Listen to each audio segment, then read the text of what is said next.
All right, peace and blessings. Peace and blessings. Assalamu alaikum, Shalom family. Thank you for joining me this morning in this cold morning today, 22 degrees. Lord, I tell you, I can't wait to get back down to Mississippi. But this morning, our conversation, we're building off of yesterday's conversation when we talked about feckless, the disease of fecklessness.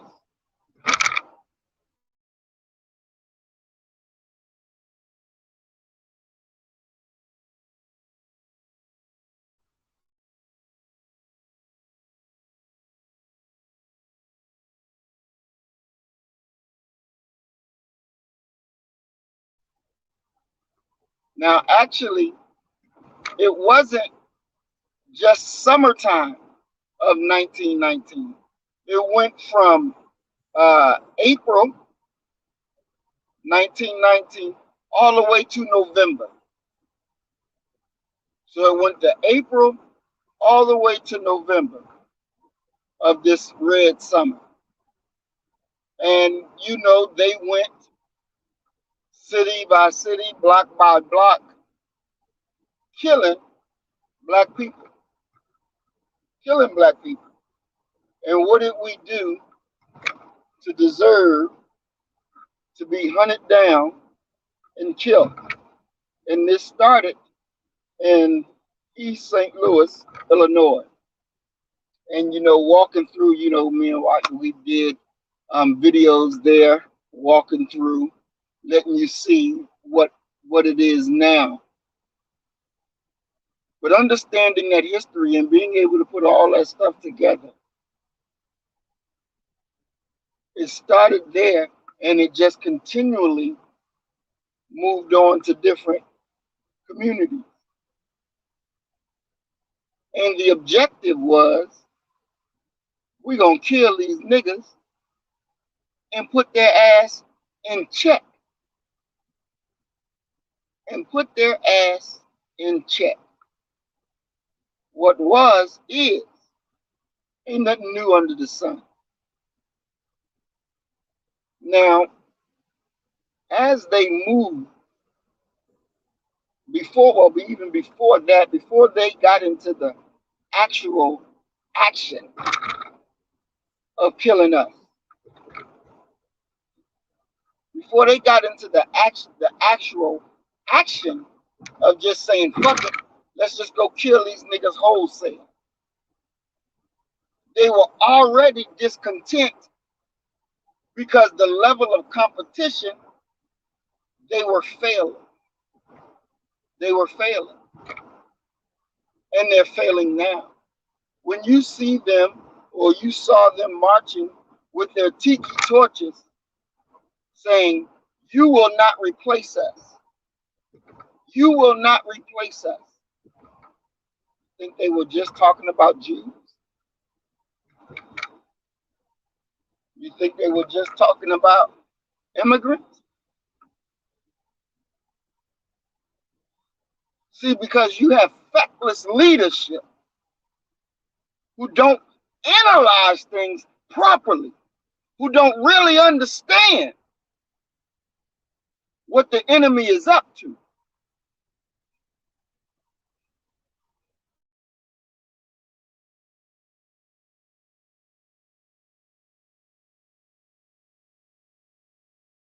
Spring,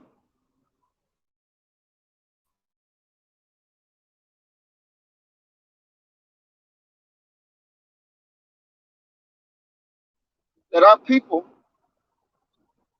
so much blood,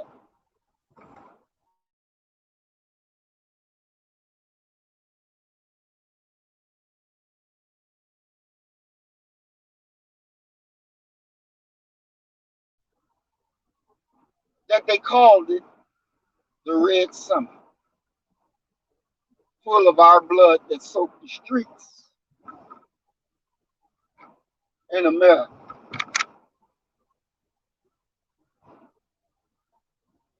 They killing you today. They was killing you yesterday. What did you do to deserve it? because you can outwork the cracker, because you can outthink them.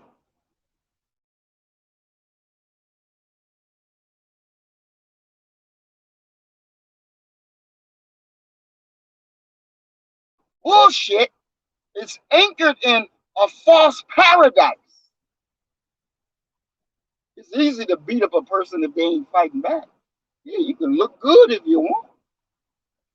But the reality is, you fighting a person who ain't fired a shot.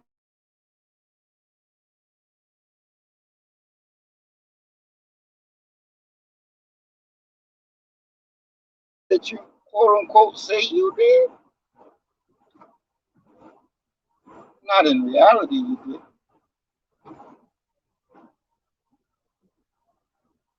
But this red summer, now these demons, they understand that in order to keep control, to keep power, things have to change. Things have to change in a manner so deeply that they will cut you out of all semblance of gaining some type of power and control. They got to cut you out. They understand this is their detriment. They either cut you out, they either destroy you, or they can forget it. This is how real this is. They can either cut you out, or they can destroy you. They understand this ain't no joke. They understand they got to protect their project. They understand their numbers are dwindling. And that's why they're big. That's why they're wanting the immigration to continue with white immigrants or immigrants that will readily identify and want to be white. Why? Because they come to America.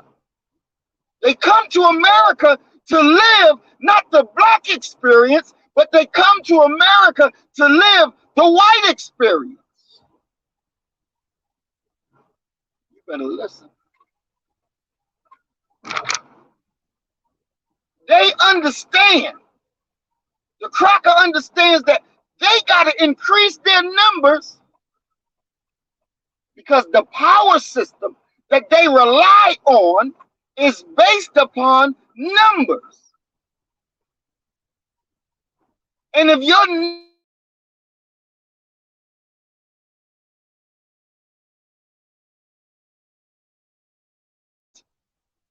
you have a real threat to your power base. So in order to disrupt the threat,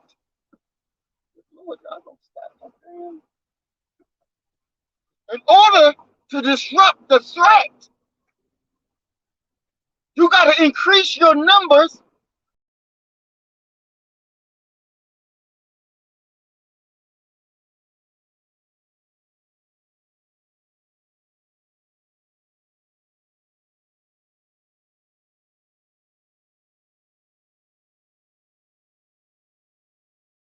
yeah, they'll bring the Afghani. They'll bring people from Kosovo and all these other places. Let them migrate to America without any issue. But when it's your turn, when it's a person that looks like you, same color you, oh no, nigga, we ain't letting you up in here. You don't fit our outlook. You don't fit our projection. So no, nigga, we don't want you. We'll let the Haitian be under bridges and stuck there. We'll turn their ass around in the middle of the ocean. Go get back. We don't want you here. Because you got to understand, this is about power and control. Why they don't want you They don't want your children. They don't want our children. They don't want their children. Learn. Why? Why? Why they don't want them to have any knowledge about what was done to us? Because they don't want their children, A, to feel guilty, and B, they don't want their children to have to suffer with.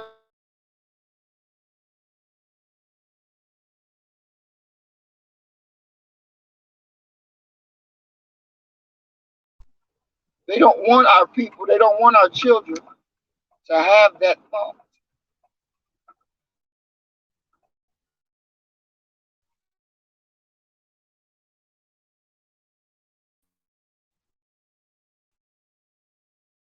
What was done? They understand what was done. They understand what should be done by you and me. What should be our response? What must be our modus operandi, as they say. We're talking about the so-called Red Summer.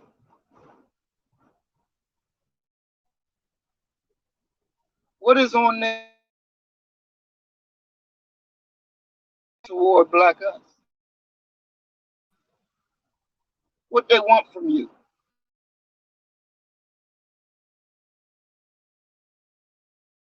What they want from me? What they want? These crackers have been on. They're on a mission. They are on a mission. And what is that mission? They want to change the Constitution and limit people's ability to do things. They say that this Constitution, it ain't made for you niggas. It ain't made for none of y'all. It's for the white man. So we got to protect what's made for us. We got to protect. Oops. We got to protect. Look and see. Still too far. We got to protect what's ours for our progeny. Now remember Thomas Jefferson, right? This nigga, he went and he was like, look, we got a problem with the Negro. We got to go and get rid of their ass before this is Thomas Jefferson. He say, it's what we got to do because there it's going to get to a situation where it's just no win for anybody. It's going to be a no win for anybody. Ain't nobody going. So we got to come up with a situation. We got to come up with a way now so that we protect our progeny, we protect what we're building, and also we give open a vow to let the pressure free and get them away from us. So Tom said, look here, we're going to go and get them some land, get them a country, and we're going to take care of them for the next 20, 25 years, until they're able to really be stable. We're going to teach them all the things necessary about how to build a government, how to do for the people, how to build this. We're going to give them everything that they need. We're going to help sustain them till they can be on their own. If they get in the fight, we're going to come defend them. We're going to do what needs to be done. So basically, he's saying what they did. I want you to look at what they did, what America does for Israel. This is what Thomas Jefferson is saying that he would do for black us. Now he says at the same time that we are getting rid of the niggas, we're getting them out of here. we got to bring in an influx of more whites so that the numbers, we can always stay in a majority situation. They're gone doing their thing. He says, because if we don't do this, if we don't change this, if we don't make this change, then there's going to be an eventual clash. Eventually, it's going to be a clash that's going to end with no side the clear victor. He said, we have done unimaginable things to black people. They have suffered worse than any people on the planet have suffered. Then he says, and that will never leave their mind. It will always be with them. Then he says, and our people will continue to inflict damage on the Negro.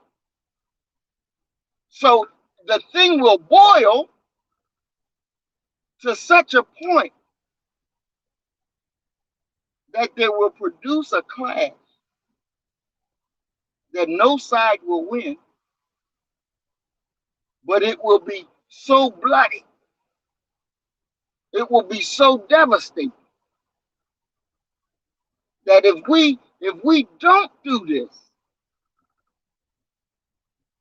who's going to be left? So Thomas Jefferson understood the mind of the cracker, because he was one, and he understood the mind of black people, that you can continue doing these things to them, but they're never going to forget. And because they're never going to forget, at some point, they're going to blow their lid. And it's going to be kill, kill, kill, like you ain't never seen before. So he says, let's get them out. Let's get them out of the country in a land of their own and raise up our numbers, and we can be cool. But of course, they didn't listen to Thomas Jefferson.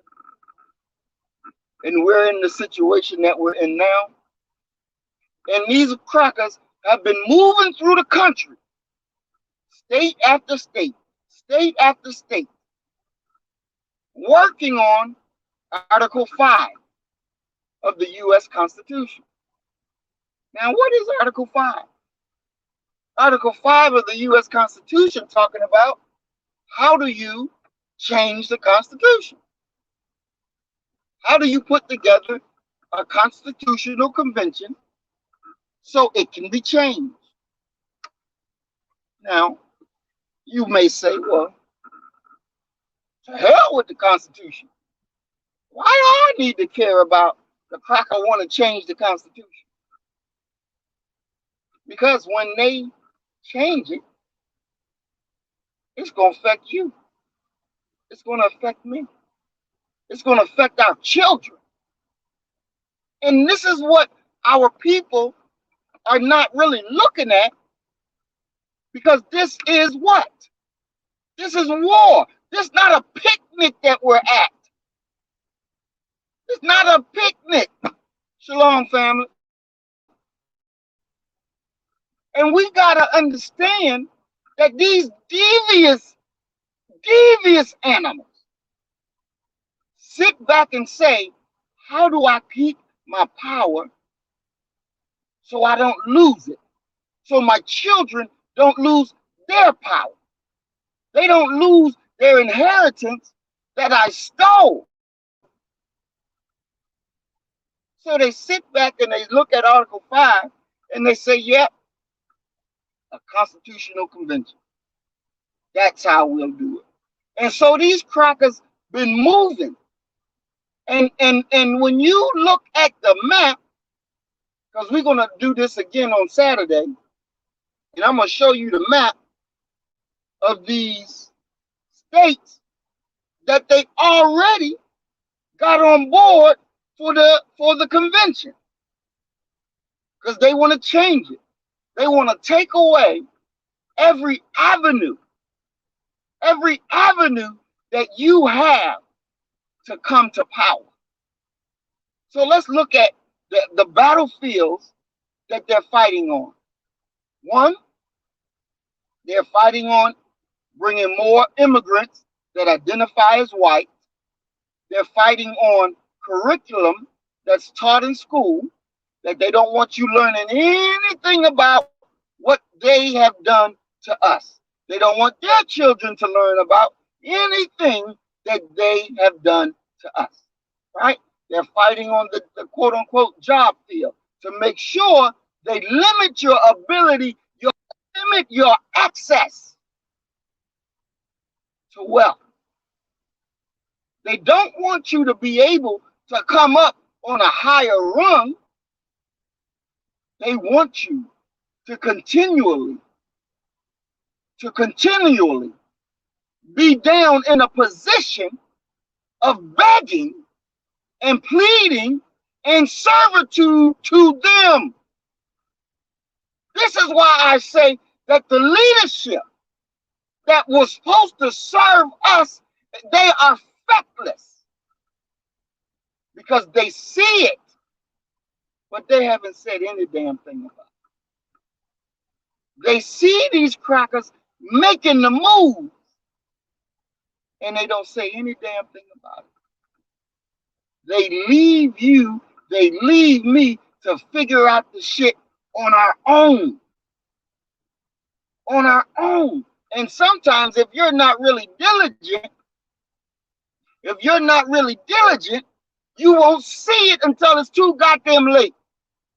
It's like the goddamn Titanic, right? They cruising, they doing their thing, they're popping their fingers, they're partying. Then next thing you know, they see this, oh shit, this iceberg, and they were gonna run into it head on.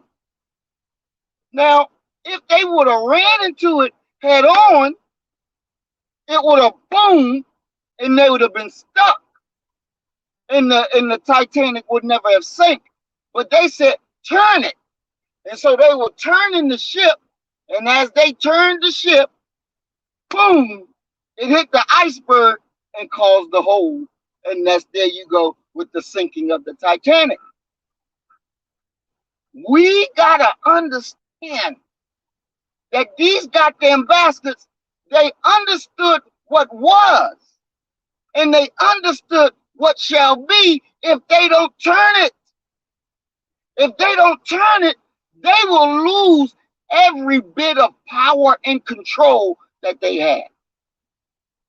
I was in a meeting the other day, yesterday, and we were having this political discussion, and I was talking about what we're doing down in Mississippi. Now, some of the people in the room that were black us, well, I can't say some, but one was really vocal about it, because we were just talking about how the Republican Party don't work for us, how the Democratic Party don't work for us, and how we gotta, smooge with the Democrats to get anything out from them, and what they give us ain't worth a damn. Now, you just got finished saying that. You realize that. So I say, well, that's why we're in Mississippi creating our own political party, because we got to have a party that speaks for us. That's black first. We got to have it.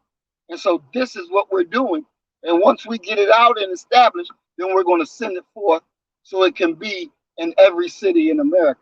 So we can get on ballots and we can begin to control.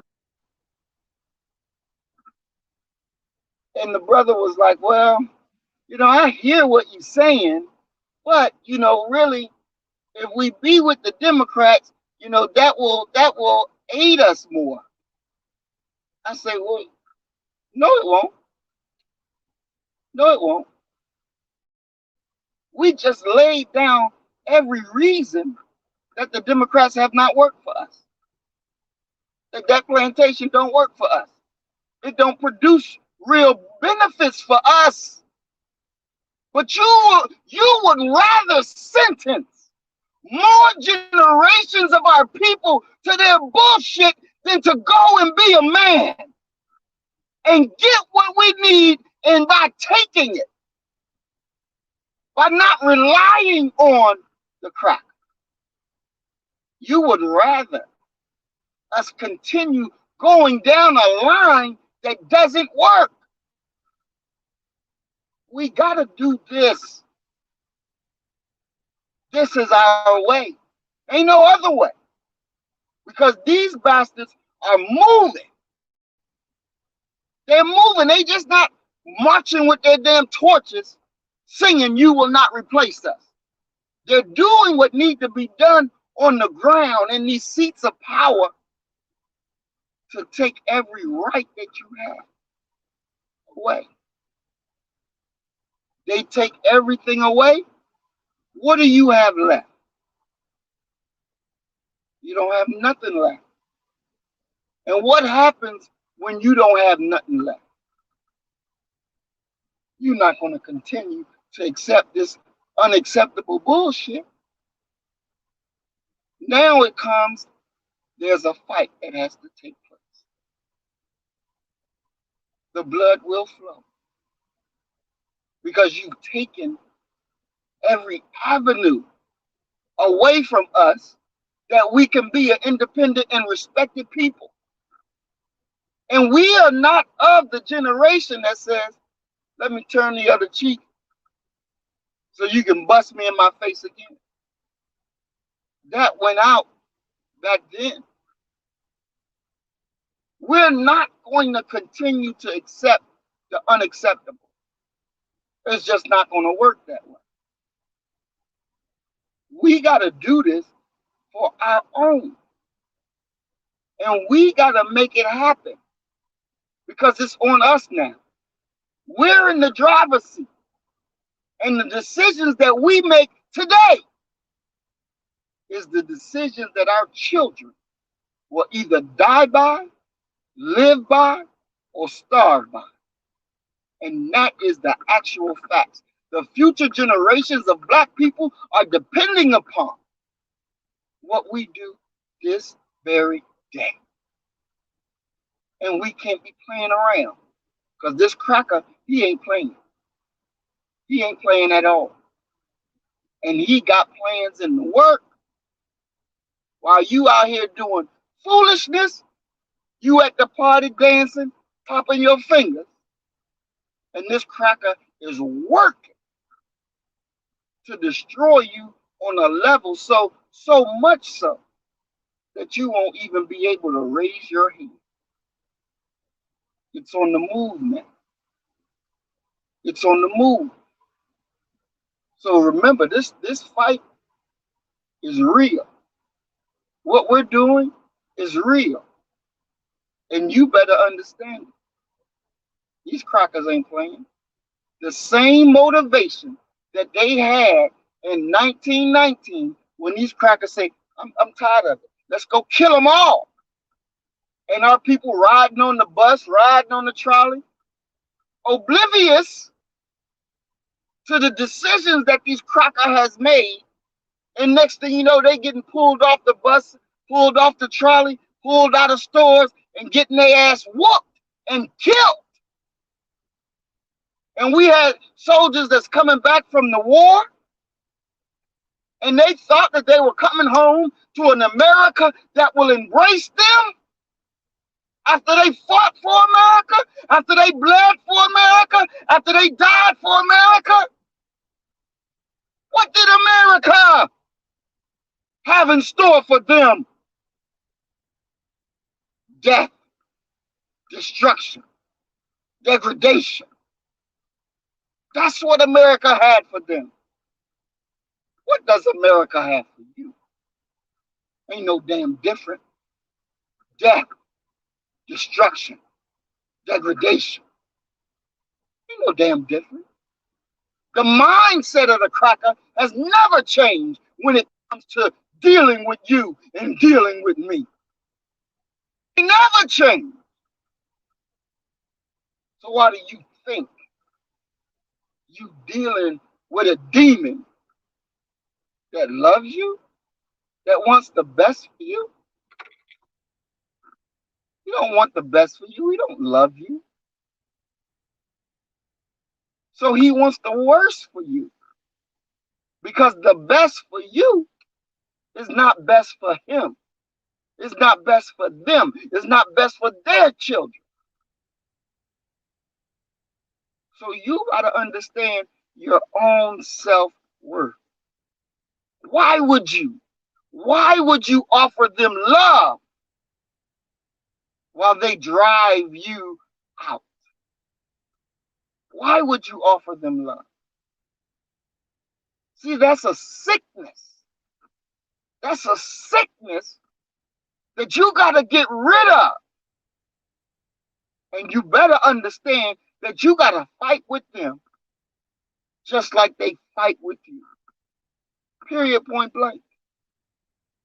Period, point blank. We are in the fight of our lives. We in the fight for the future of our children. We for the fight for the future of our people. Now I know some of you may say, well, hell, I didn't want to be able to do all this. I didn't want to have to get involved in this. I wanted the life that I wanted to live. I wanted to be a cosmopolitan. I wanted to be this. I wanted to be that. Well, I understand. I understand. But you got to understand that this is real. This is real. I mean, hell, I had a life that I thought I wanted to live. I had a life that I thought I wanted to live that didn't include this.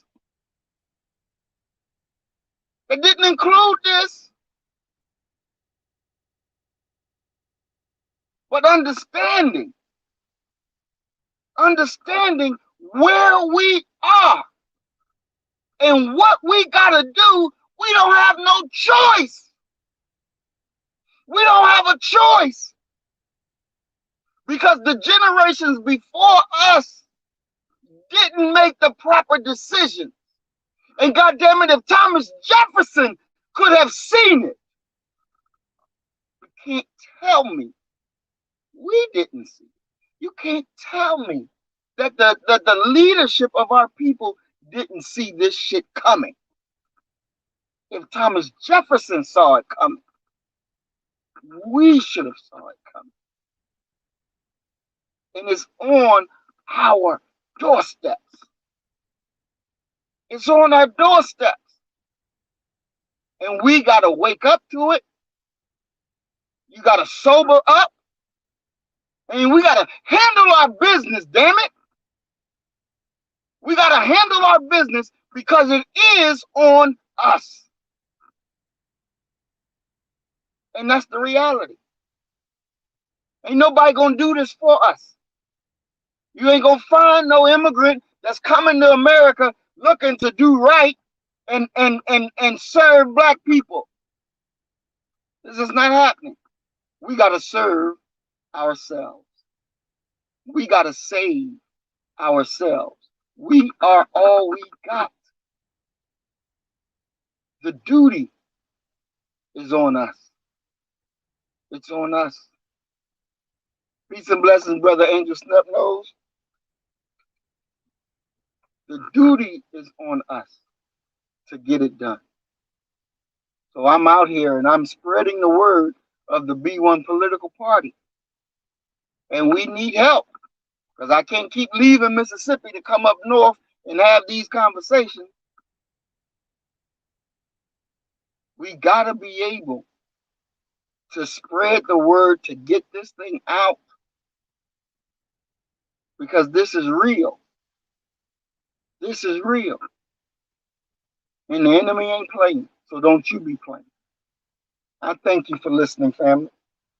I thank you for supporting. Please like, share, subscribe. We need to get our numbers back up. You know, the enemy continually to shut us down, take out our channels because the information that we provide is real and we don't leave nothing under the table. It is what it is. You kill the nigga in you, I'm gonna kill the nigga in me, and our God will reign supreme. We are Black First. Today, tomorrow, and forever. Love you, family. Peace and blessings. Assalamu alaikum. Shalom. Y'all be safe. Have a good day.